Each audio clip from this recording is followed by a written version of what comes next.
Yo, what's up mga idol? Ito po yung video ni Rovin Padilla na patungkol doon sa banat ni Erwin Tulfo doon sa kanyang hearing sa Blue Ribbon. At nagsabi si Erwin Tulfo doon sa kanyang hearing na ang mga 18 Marines ay nandoon daw sa loob ng opisina ni Rovin Padilla. Kaya nagvideo si Rovin Padilla dito para ipakita sa taong bayan kung totoo ba yung sinasabi ni Erwin Tulfo doon sa kanyang hearing na nandito daw ang 18 Marines. Ayan, pinakita niya buong opisina niya para malaman ng taong bayan na wala talaga dito ang 18 Marines, na ang sabi ni Erwin na conference daw si Rovin Padilla doon sa mga 18 Marines kasama ang mga media. Kaya nagtungo si Rovin doon sa labas ng Senado para alamin kung nandoon ba talaga ang 18 Marines para sunduin niya at para dalhin niya doon sa opisina niya. Kasi para may magsundo doon sa 18 Marines, kasi hindi rin niya alam na dumating pala ang 18 Marines. Kaya ito na, papunta na po si Rovin Padilla doon sa kanyang mga 18 Marines. Kanyang mga 18 Marines na siyempre isa siya sa mga komite ng Blue Ribbon noong June 4 sa hearing. Kaya siyempre sila po ang committee officers dito sa Blue Ribbon. Kaya sunduin niya po kasama yung kanyang mga staff para alamin ang status ng 18 Marines, kasi nabalitaan niya mga idol, hindi daw pinapapasok ang 18 Marines doon sa Blue Ribbon na hearing ng mga block ni Erwin Tulfo. Ito na mga idol, pumunta na siya dito sa second floor at pababa siya sa ground floor para doon sunduin ang mga 18 Marines. At yung mga kaidol, at habang naglalakbay si Rovin Padilla papunta sa mga 18 Marines. Ayun mga idol, malapit na siya dito sa 18 Marines. Hinaharang pa siya ng mga media, no? Binibidyohan siya sa mga media bakit nandito si Rovin, at nakita na po niya ang mga 18 Marines. Kaya siguro mga idol, dito yung mga patunayan na susunduin itong 18 Marines at magkakaroon ito sila ng conference doon sa loob ng opisina ni Rovin Padilla. Ito yung pagkakataon na malaman ng komite ni Erwin Tulfo na magkakaroon talaga sila ng conference. Nung unang sinabi, wala pa po yung 18 Marines doon. At ito na po, explanation po yung empleyado ng Senado, at ayan, in-explain naman. Kaya na-hold dito, idadaan daw sa proseso, magkakaroon ng barcode, pasok sila doon sa sa database ng Senado. Ayan naman talaga ang procedure ng USAA security, kaya napatagal ang kanilang pagpasok dito sa Senado. At yun po mga idol, ang plano talaga nila i-verify yung hearing ni Erwin Tulfo. Kasi kung totoo itong hearing ni Erwin Tulfo sa Blue Ribbon, sila ay dadalo ay para ipahayag ang kanilang saloobin doon sa kanilang nalalaman sa pagde-deliver ng malita-malitang pera sa mga binabanggit nung nakarang hearing June 4. At ngayon mga kaidol, hindi daw sila pinapapasok sa kadahilan ay nag-umpisa na daw ang Blue Ribbon Committee. At General Corpus po. Sir Manny? Sir Manny po. BNP Army. Excuse lang po, padaan natin ba tayo? Anong class po Dito. General Corpus? Sir Manny. So, Okay na ba? natin Senator Rovin Padilla. Nasa process na. Kami sa pila ko sa Antayin lang po natin, sir. Hindi naman po namin kayo pipigilan. Yes, sir. Pakiusap lang, sir. Naintindihan nyo naman po siguro yung amin. Wala ako naiintindihan. Hindi, siguro, ito, nandito si General Corpus claiming to be sa ahead. I will not pass judgment on who is the legal Usaha or not. Okay po. We are here only because About the invitation. Ayun na po. we have issues because according to your on Senate rules. No? Senate Resolution number 5, Section 17, nakalagay doon. Any invitation to a witness or any subpoena should be signed by the committee chairman and approved by the Senate President. Yung pinadala po kasi sa amin, na invitation, wala po eh. Ang nakapirma lang dito si Mrs. Herrera. Ang sa amin lang naman, para hindi kami malagay sa alanganin, the senators themselves should follow their own rules.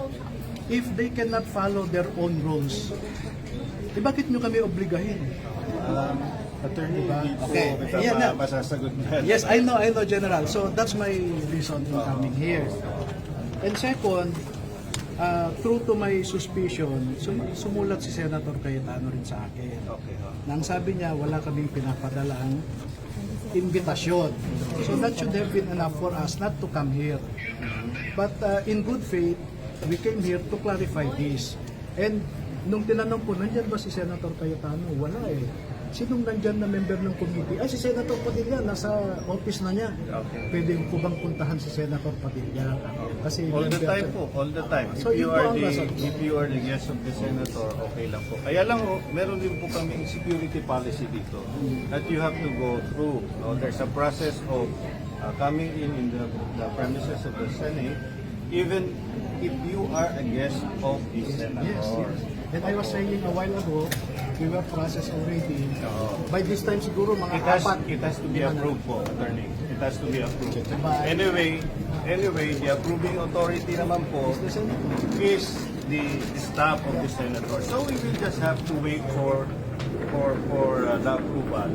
Pagka meron na po yun, wala akong problema. Makakapasok po kayo. I assure you na hindi po namin kayo pipigilan. You just have to go through the process. Basta ang sabihin ko po, nalink kami dahil may bureaucratic process dito.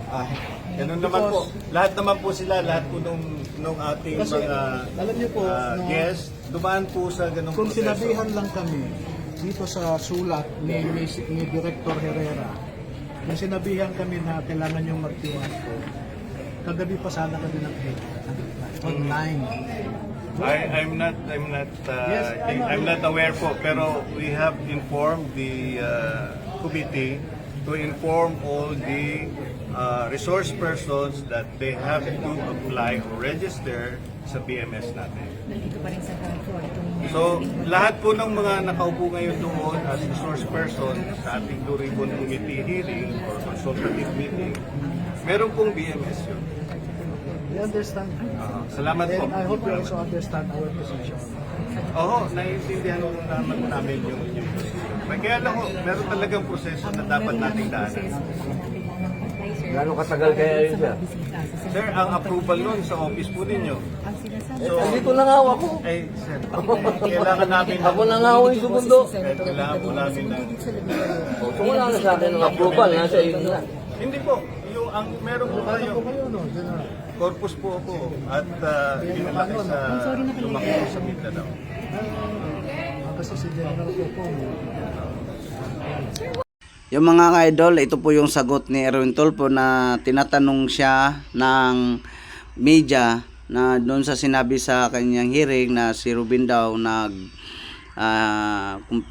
nandoon daw ang 18 Marines ng conference daw, nakita naman daw niya sa social media. Ngayon, yan namang sabi niya, kaya sinisiguro daw niya na nandoon ang mga 18 Marines. At panoorin nyo ang kanyang sagot doon sa katanungan ng media, mga idol. Sir, reaction lang doon sa pinakita ni Senator Robin na sabi niyo raw nagpa-press con siya sa opisina pero naglabas siya ng video na wala rin yung mga 18 bodyguards. Nandoon po sa social media. Oo nga po. Pero Nandoon po siya sa tabi na parang nakita ko po live kanina. naglabas siya sa social media na pinakita niya yung kwarto niya na wala doon yung ano. Isa po sila nagpa-press ko. Sabi po dito sa ating attendance, pumasok po silang 18 rito. At ang sabi po nila, papunta po sila sa office ni Senator Robin and mga staff po ni Senator Robin ang tumulong po sa kanya. Base po dun sa report ng Kuan ng mga dyan sa baba kanina sa lobby. So, ewan ko saan po sila nag-press con, pero siya po ang tinuturo nila na bisita po siya bisita sila ni Senator Robin. Hindi po ba pambabastos ni Senator Robin yung ginawa niya sa imbitado ang 18 soldiers tapos May karapatan po siya kasi bisita. Yung sa amin naman po kasi, ang nangyari po doon, it was just a meeting. Hindi naman po talaga hearing kasi hindi pa po nagko-convene yung Blue Ribbon. Kailangan po muna talagang, ang tamang proseso, na-appoint po ako chairman, vice chairman, kailangan po namin appoint sa floor. Magbibigay po sila ng mga representatives po nila sa amin. Wala pa po yun eh. So doon po yung pinagkaiba yung hearing-hearingan po nila the other day or last week versus dito sa ngayon. Ngayon po hindi namin tinawag na hearing, ito meeting lang po ito kasi hindi pa talaga na-organize. It was just an organizational meeting kanina, consultative meeting. Kaya hindi po sila umapir yung Marines, hindi po namin makasuhan dahil it was just an invitation. It's not formal yet eh. Sa susunod po, pag na-organize na po at pinadalhan namin sila ng invitation, di po sila dumating. Pangalawa po, tatanungin namin bakit, dahil kung hindi, mai-issuehan po sila ng sabina. pag hindi pa sila dumating sa Wednesday? Hindi po, kailangan po muna i-organize yung Blue Ribbon. Kasi hindi po sila talaga organize. Wala po silang mga miyembro. Kailangan po namin ng 4 sa minority. Composition po yan, 17 wala po silang binibigay. So kung hindi po kami makapag-organize, hindi po kami makapag-hearing.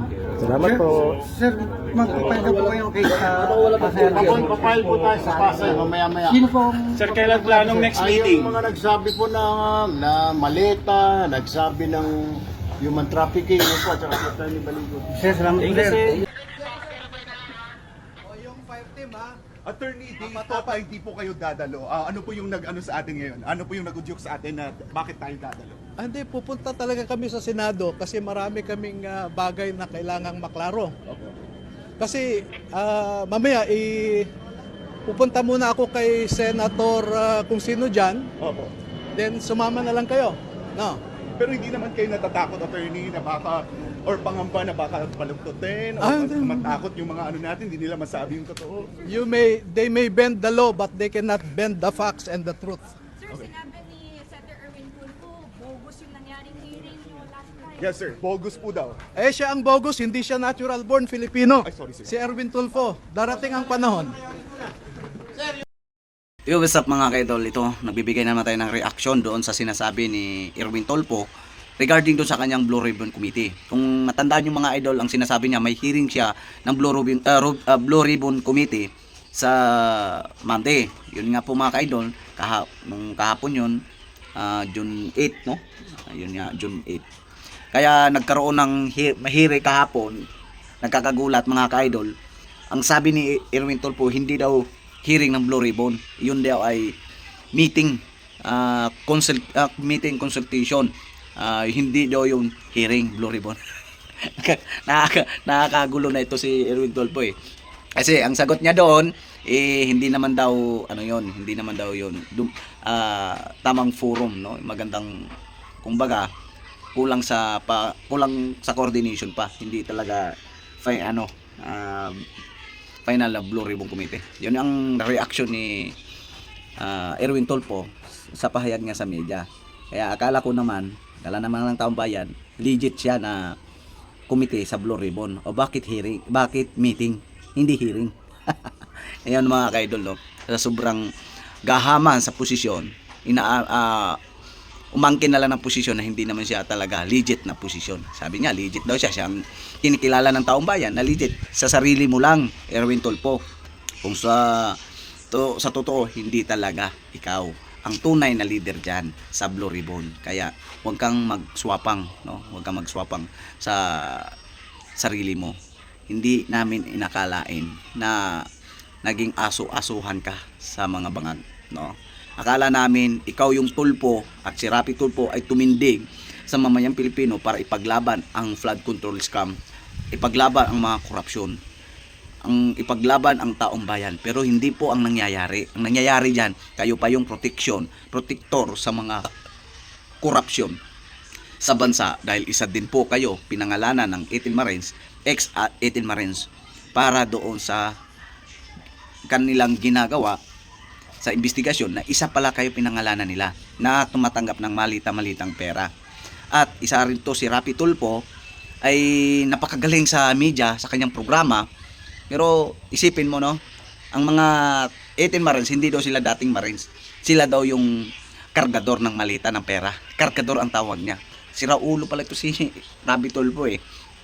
Saan ba sila galing noon? Ano bang background ng mga taong yun? Kargador? Di ba mga dating Marines yun? Dating active. Kaya nga ex-Marines eh, dati sila. Pero hindi na sila active. Yeah? Sila yung mga galing sa naglingkod sa bayan. O sabihin, kung may mga kaso yan, hindi mo alam kung anong may mga kaso niya, kung anong magiging dahilan, labas ka na doon, Rapi Tulfo. Kaya wag mong sabihin na kargador sila. At hindi pwedeng hindi gamitin ang ex-Marines kasi sila talaga ang dating sundalo na tagapagligtas ng taong bayan. Sila yung lumalaban para proteksyonan ang mga taong bayan. Kaya hindi mo sabihin na kargador sila ng malita, kundi talaga sila ang nagdi-deliver ng malita doon sa mga opisyal ng gobyerno na nangungurakot sa taong bayan. Isa ka doon, Erwin Tulfo at Rapi Tulfo. Akala namin kayo ay tagapagligtas, kayo pinangalanan. Kaya patunayan nyo sa tambayan na hindi totoo yung mga aligasyon ng 18 ex-Marines. Patunayan nyo. Ha? Patunayan nyo. Maniniwala na kami sa inyo kung mapatunayan nyo na hindi totoo yung bintang ng mga 18 Marines sa inyo. Kaya tandaan nyo yan. Kaya sana sa ating mga kababayan magiging alerto tayo, magiging mautak tayo sa mga media. Kasi hindi pare-parehas ang mga report ng media. Kaya dapat magbase tayo sa lahat ng mga social media. Alright mga kaidol, huwag kalimutan mag-follow, mag-like, mag-subscribe sa ating YouTube channel, Lakas Puso ng TV, at sa ating Renz TV official mga kaidol. Kaya sana patuloy nyo po kayo suportahan para palagi tayong magbibigay ng reaction sa ating nangyayari sa ating bansa. Alright mga kaidol, God bless inyo lahat.